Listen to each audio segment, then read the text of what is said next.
Sebelum nonton video yang satu ini, jangan lupa subscribe dan pencet lonceng agar tidak ketinggalan updatean baru dari IDX Channel.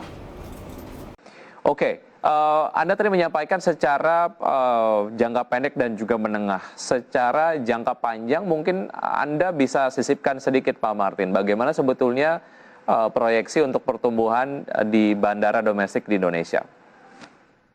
Ya, sebenarnya kalau kita lihat posisi Desember 2020, pendapatan itu merosot sekitar 50-60% jika dibandingkan tahun sebelumnya karena penurunan signifikan di volume lalu lintas penumpang dan pesawat. Tapi kalau kita coba perdalam secara triwulanan, kinerja di kuartal 3 dan kuartal 4 2020 itu mengalami perbaikan yang bertahap dari penurunan tajam di kuartal 2 tahun 2020. Dengan demikian, kami memproyeksikan pendapatan akan meningkat secara bertahap mengikuti pelonggaran pembatasan perjalanan. Sebelum pandemi, baik Angkasa Pura I Persero maupun Angkasa Pura II Persero dapat membukukan pendapatan itu sekitar 2 triliun rupiah per kuartal.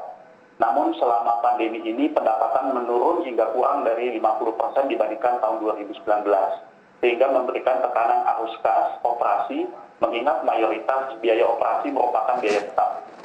Kami berpandangan bahwa ruang bagi pelaku industri untuk melakukan penyesuaian biaya operasional bersifat terbatas, karena industri ini harus mematuhi standar keselamatan dan keamanan, serta untuk mengikuti kemajuan teknologi.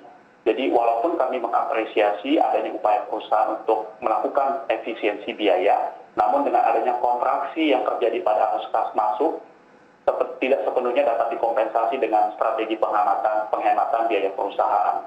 Di lain sisi, melambatnya pelunasan piutang dari maskapai penerbangan di tahun 2020 juga memperberat kondisi keuangan entitas yang diperingkat.